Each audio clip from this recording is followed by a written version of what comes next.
हे ब्रह्मकमळ नाहीये, हे आहे ड्रॅगन फ्रूटचं फूल. शेतकऱ्यांचं पण ऑफिस आहे. त्या ऑफिसवरती भरपूर साऱ्या शेतकऱ्यांना अटेंड करून जेव्हा घरी आलो, तेव्हा आधीच माहीत होतं, सकाळीच माहीत होतं, की आपल्या शेतामध्ये आज खूप सुंदर नजारा आपल्याला बघायला भेटणार आहे. खूप सारी फुलं उमलणार आहेत. अगदी पांढरी शुभ्र. दिवसभराचा थकवा, दिवसभराचा ताण ज्यावेळेस शेतामध्ये येतो आणि शेतामध्ये आल्यानंतर अशी मी नजारा बघतो, अशी फुलं बघतो किंवा आपण जे पीक लावलंय ते उमलताना आपण बघतो, त्यावेळेस भेटणारा आनंद शब्दामध्ये सांगण्यासारखाच नाहीये.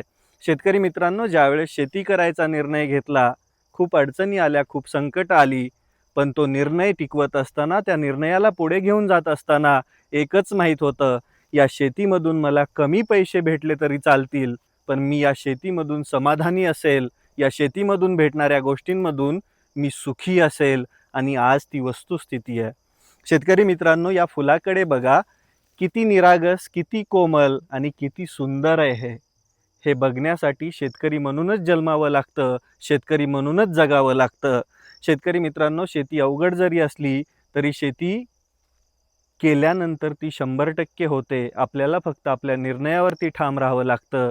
हे 1.5 वर्षाचं पीक आहे माझं आणि तुम्हाला हे एकच झाड नाही, अख्ख्या प्लॉटमध्ये तुम्ही बघू शकता व्हिडिओमध्ये, अख्ख्या प्लॉटमध्ये फुलंच फुलं उमललेत आणि मला याच्यामधून पैसे किती कमी जास्त भेटतील माहीत नाही. पण आज मला माहिती आहे, की मला याच्यामधून सुकून भेटतोय, याच्यामधून मला शांती भेटते आणि मी शेतकरी म्हणून जगत असताना अगदी आनंदाने आणि समाधानी जगतोय.